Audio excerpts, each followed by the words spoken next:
Vendredi matin, à Arras, le terrorisme islamiste a de nouveau frappé notre pays en s'attaquant à l'un de nos symboles les plus chers et les plus forts de notre pays, celui de l'école de la République. En hommage à M. Dominique Bernard, professeur de français au lycée Gambetta d'Arras, je vous propose que l'Assemblée intercommunale observe une minute de silence.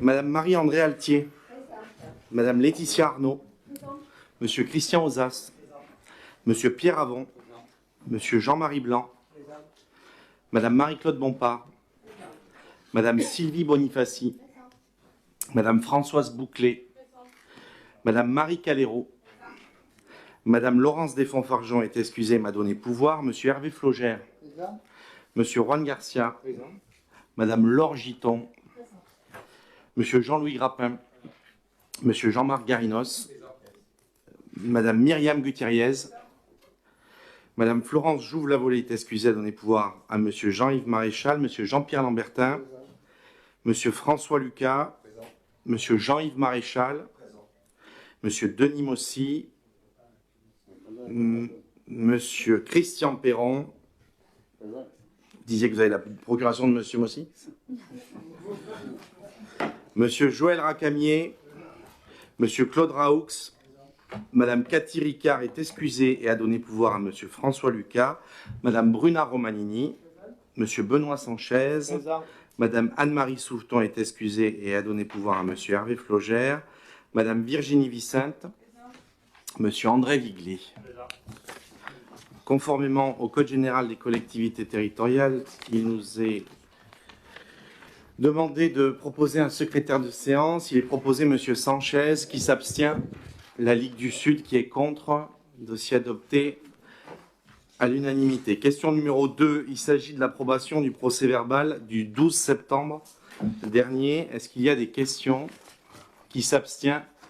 La Ligue du Sud qui est contre, dossier adopté à l'unanimité. La question numéro 3 n'a pas lieu d'être, donc elle est supprimée. Question numéro 4, il s'agit de la subvention à l'association Les Articom pour l'année 2023. Madame Desfonds étant absente, je vous propose donc d'attribuer une subvention annuelle, comme il a été vu en commission de développement économique du 25 septembre dernier, à l'association Les Articom au titre de l'année 2023 pour un montant de 3 000 €. M'autoriser à signer tous les documents et dire que les fonds nécessaires seront prélevés sur le budget principal en cours aux natures et fonctions prévues à cet effet. Est-ce qu'il y a des questions? Qui s'abstient? Qui est contre? Dossier adopté à l'unanimité. Question numéro 5, il s'agit de la création d'un groupement d'employeurs entre la Société anonyme d'économie mixte Citadis et la SPL Territoire Vaucluse. Vous le savez, nous sommes en représentation dans cette SPL et il convient donc d'approuver la création du groupement d'employeurs et de m'autoriser et autoriser les représentants de la communauté de communes, en l'occurrence Madame Desfonds, à voter en faveur des résolutions au conseil d'administration de la Société anonyme d'économie mixte et de la SPL Territoire Vaucluse concrétisant la création du groupement d'employeurs, afin de m'autoriser à signer cette convention et tout document se rapportant à ce dossier. Est-ce qu'il y a des questions? Qui s'abstient? Qui est contre? Dossier adopté à l'unanimité. Je vous en remercie. La question numéro 6, c'est la communication du rapport annuel du mandataire de la Société publique locale territoire Vaucluse. Il s'agit de prendre acte de ce rapport annuel. Est-ce qu'il y a des questions? Qui s'abstient? Qui est... Pardon. Question numéro 7, il s'agit d'une convention relative à la participation financière régionale pour l'utilisation d'un équipement sportif. Monsieur Flogère, vous avez la parole. Monsieur le Président, merci. Mesdames et Messieurs, le Conseil communautaire, dans la définition de l'intérêt communautaire de la compétence optionnelle construction, entretien et fonctionnement d'équipements culturels et sportifs d'intérêt communautaire et d'équipements de l'enseignement préélémentaire et élémentaire, considère que la piscine de la ville de Bolène est d'intérêt communautaire depuis le 1er septembre 2018. La communauté de communes met à disposition l'espace aquatique intercommunal pour la réalisation des programmes scolaires de l'éducation physique et sportive du lycée Lucie Aubrac de Bolène. Suite aux modalités de calcul et de versement de la participation financière de la région pour l'utilisation de l'espace aquatique intercommunal pour le lycée Lucie Aubrac de Bolène, le conseil communautaire est invité à approuver la convention à passer avec le conseil régional définissant les modalités financières d'accès des élèves du lycée Lucie Aubrac à l'espace aquatique intercommunal et d'autoriser le président à signer cette convention et tout document se rapportant à ce dossier. Merci. Y a-t-il des questions? Qui s'abstient? La Ligue du Sud. Qui est contre? Dossier adopté à l'unanimité. Question numéro 8. Il s'agit de la... Pardon, allez. Vous votez le rapport numéro 7, donc à l'unanimité. Je vous remercie. Question numéro 8. Il s'agit de l'adoption du règlement budgétaire et financier. Nous avons délibéré au dernier Conseil communautaire le 12 septembre 2023 la norme comptable M57 à compter du 1er janvier 2024. Et suite à cette délibération qui valide le passage à cette norme comptable, le règlement budgétaire et financier a pour but de rappeler les modalités de vote, d'élaboration et de suivi des documents budgétaires ainsi que la gestion des opérations particulières comme les opérations de fin d'exercice, la gestion pluriannuelle des crédits ou les régies, les provisions, etc. Il s'agit donc d'approuver le règlement budgétaire et financier tel que présenté en annexe et de m'autoriser à signer tout document se rapportant à ce dossier. Nous n'avions pas de règlement budgétaire et financier et désormais la M57 en fait une obligation. Est-ce qu'il y a des questions? Qui s'abstient? Qui est contre? Dossier adopté à l'unanimité. Question numéro 9. Il s'agit de la durée d'amortissement du patrimoine intercommunal. Suite à la nomenclature M57 votée en la séance dernière, il convient qu'en M57, l'amortissement sera calculé pour chaque catégorie d'immobilisation de manière linéaire au prorata temporis à compter de la date de mandatement. Et donc, les durées fixées ci-après seront applicables sur l'ensemble des budgets M57. Donc, ça s'inscrit comme dans la délibération précédente. Et vous avez la totalité des catégories de biens amortis ainsi que les durées d'amortissement. Il convient donc d'approuver l'application des durées d'amortissement récapitulées, de fixer à 700 € TTC le seuil en dessous duquel les biens dits de faible valeur seront amortis sur une durée d'1 an et de m'autoriser à signer tout le document se rapportant à ce rapport. Est-ce qu'il y a des questions? Qui s'abstient? La Ligue du Sud. Qui est contre? Dossier adopté à l'unanimité. Rapport numéro 10, il s'agit d'une modification des autorisations de programme et de crédit de paiement. Il s'agit d'une réévaluation pour 260 000 € de la Maison du Terroir. Et vous êtes donc invité à valider ces autorisations de programme. La réévaluation de cet espace est due principalement au sinistre qu'il y a eu entre, alors je ne sais plus, le mur, c'est celui entre la boulangerie existante et la Maison du Terroir, qui a été sinistrée à l'automne dernier, qui a fait l'objet d'une saisine au tribunal administratif. Un expert a été dépêché, ça a pris beaucoup de temps, et du coup, les travaux ont été ordonnés par cette expertise-là. Et donc, il y a eu, au-delà de 4 mois d'arrêt de chantier, une réévaluation. Et quand il a fallu reprendre les travaux, au-delà du fait que les entreprises n'étaient pas forcément disponibles puisqu'elles étaient reparties sur d'autres chantiers, il a fallu réévaluer les prix puisqu'il y a une réévaluation des prix en ce qui concerne celui-là. Et enfin, sur la Maison du Terroir, vous savez qu'on loue les 2 étages. Le premier étage est loué à Initiative Seuil de Provence pour 13 000 € par an. Et le deuxième étage est désormais le siège social de la CEMI+, qui sera donc au 2e étage et pour un loyer annuel de 13 000 € également.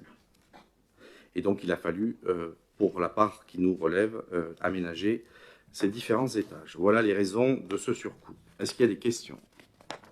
Qui s'abstient? La Ligue du Sud. Qui est contre? Dossier adopté à l'unanimité.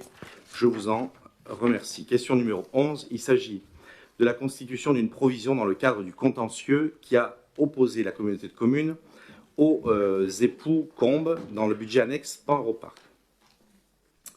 Sur ce dossier, je vous rappelle la création de la ZAC, mars 1994. Sur la partie sud de cette ZAC, il y a donc le Poney Club, qui est aujourd'hui, je dis le Poney Club, le Hara, ou enfin voilà, vous l'appelez comme vous souhaitez, qui est entre la RD 8 et la RD 243, celle qui relie le barrage hydroélectrique à la route départementale qui va à La Palue. Sur ce sujet, depuis la présentation des différents projets sur la ZAC, il y a la nécessité d'aménager un giratoire au sud de la ZAC pour faire en sorte de rééquilibrer les flux, et donc le giratoire ne peut se faire que sur une emprise assez large.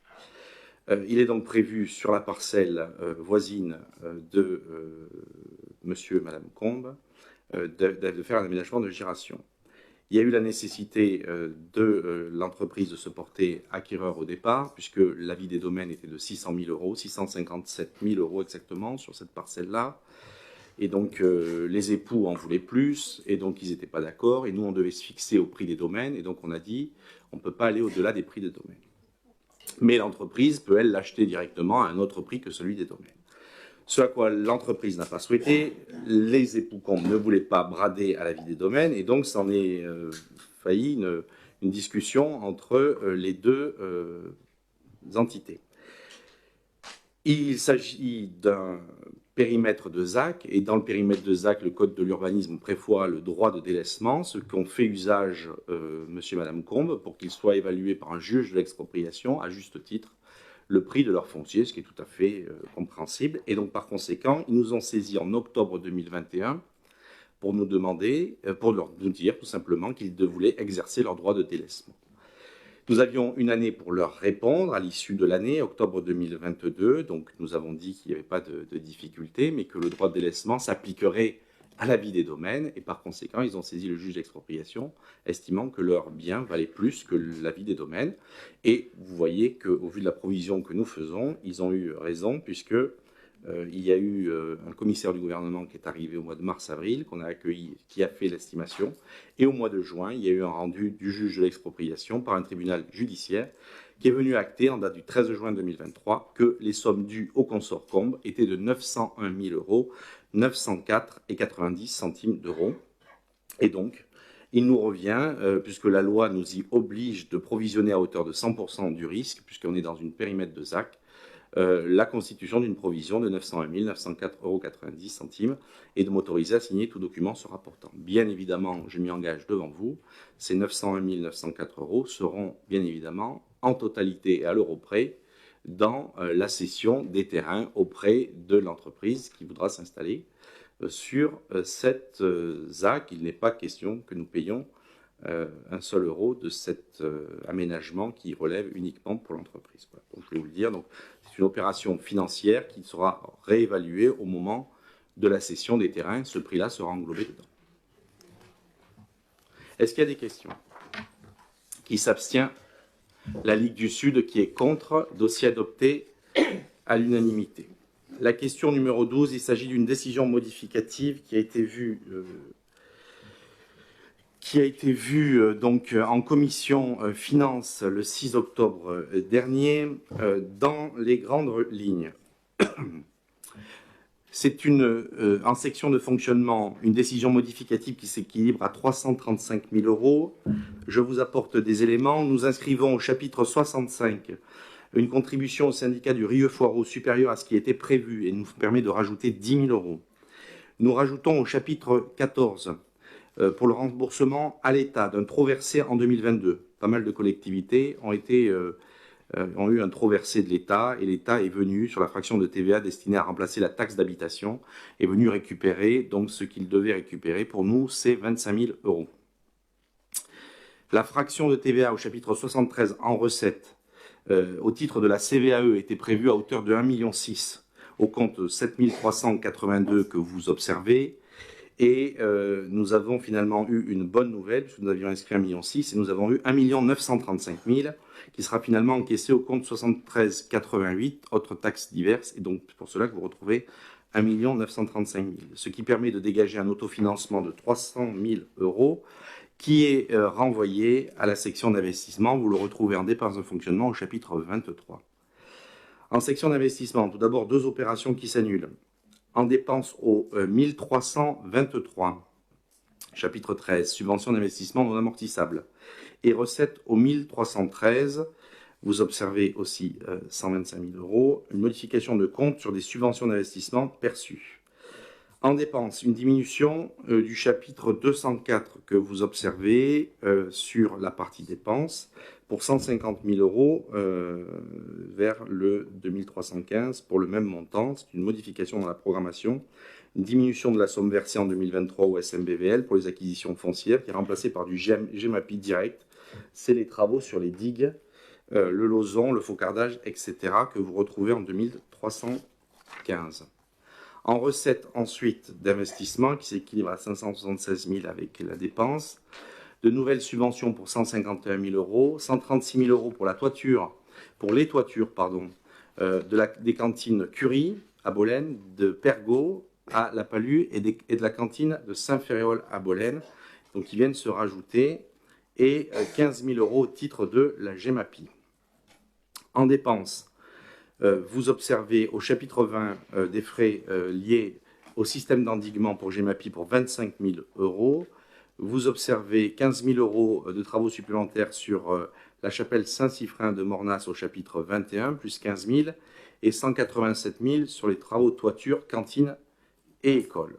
Enfin, vous observez au chapitre 23 260 000 euros que nous venons de voter dans la PCP, au montant à l'euro près, qui est cette modification au chapitre 23 sur la maison du terroir, et 150 000 euros de GEMAPI qui est renvoyé au 204, ce que j'ai expliqué tout à l'heure. Voilà les grands ordres de cette décision modificative numéro 2. Il vous est donc proposé de la valider et de m'autoriser à poursuivre tout ce qui est nécessaire à ce rapport. Est-ce qu'il y a des questions? Qui s'abstient? La Ligue du Sud. Qui est contre? Dossier adopté à l'unanimité.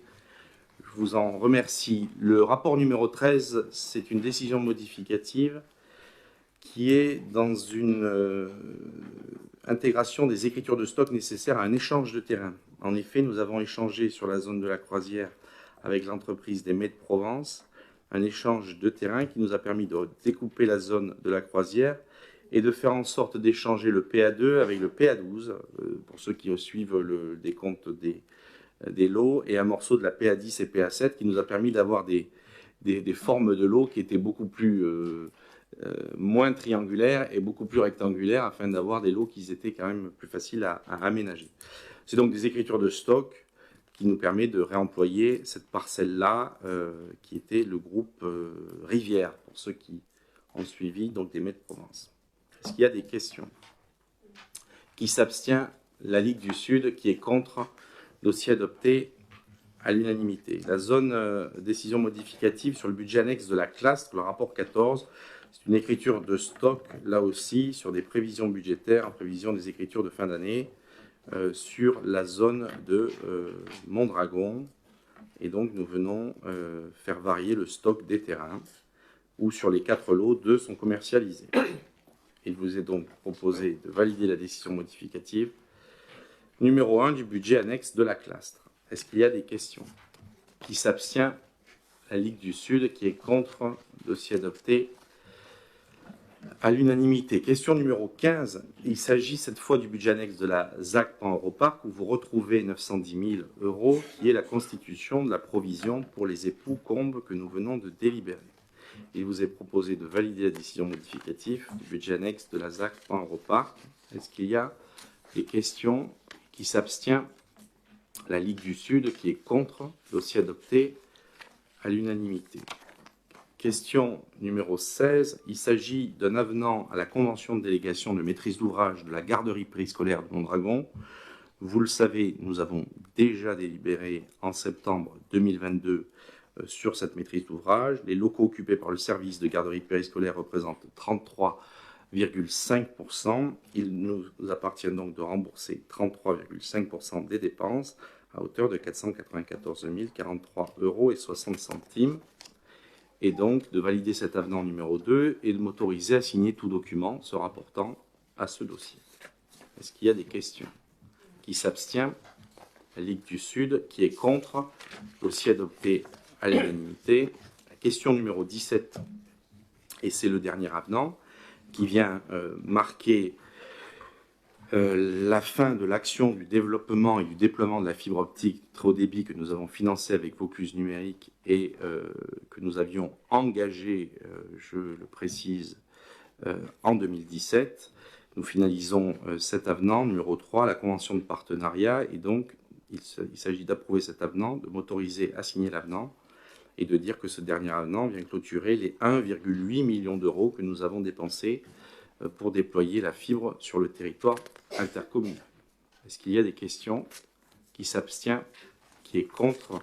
Dossier adopté à l'unanimité. Je vous remercie. Convention de transfert de maîtrise d'ouvrage relatif à la création de l'éclairage public d'un parking avenue Sadi Carnot entre la commune de Bolène et la communauté de communes Rhône-Lens-Provence.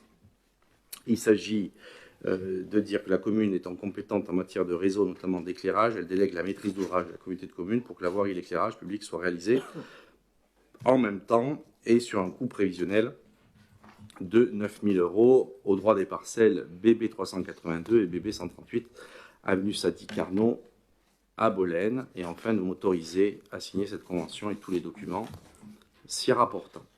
Est-ce qu'il y a des questions? Qui s'abstient?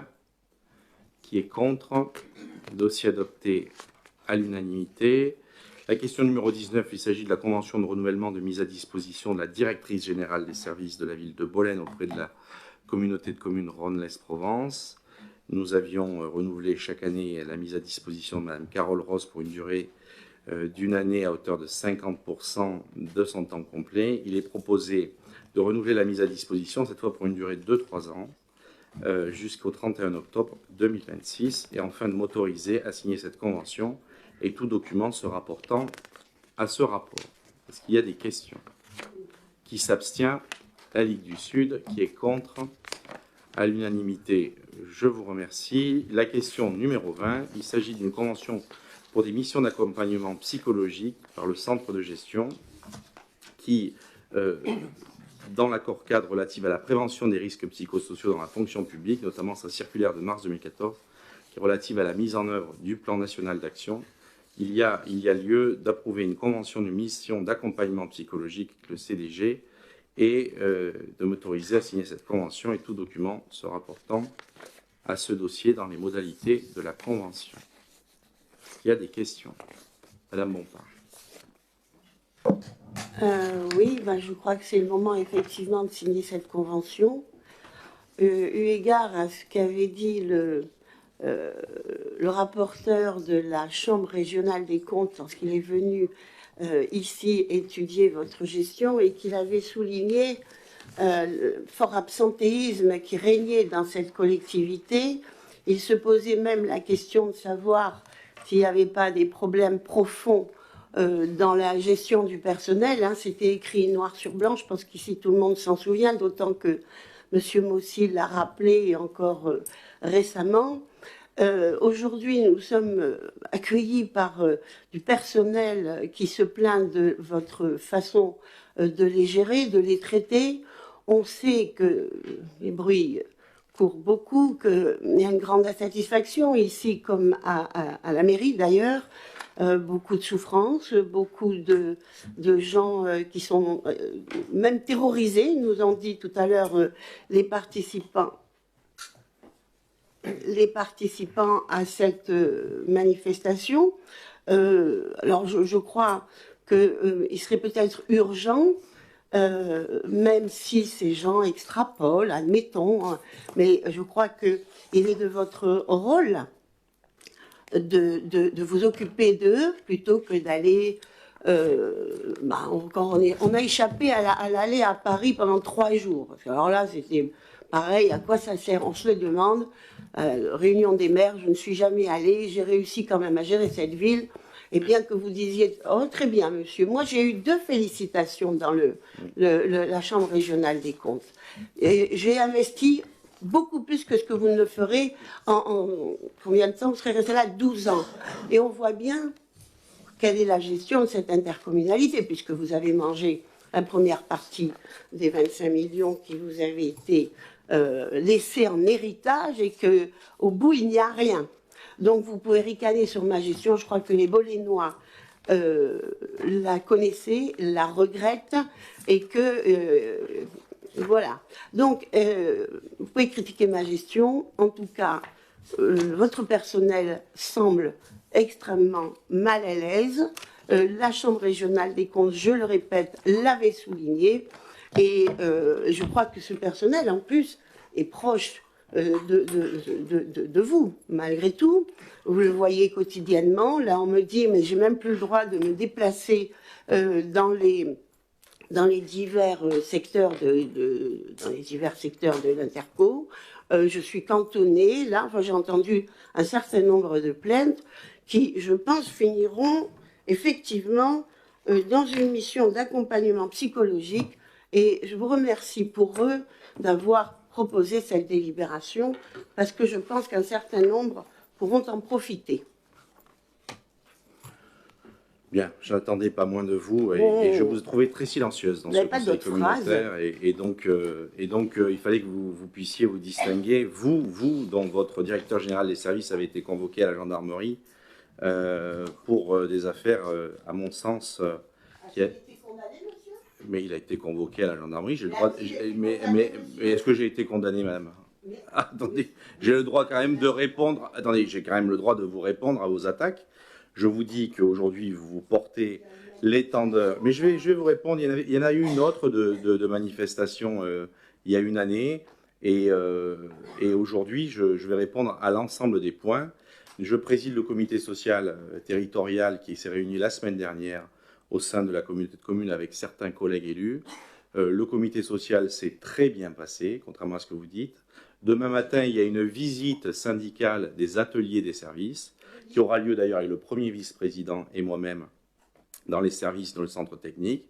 Une première visite a eu lieu fin octobre à l'espace aquatique. Nous programmons des visites par rapport à ce que la loi nous prévoit et pour faire en sorte de voir l'organisation du travail sur le territoire.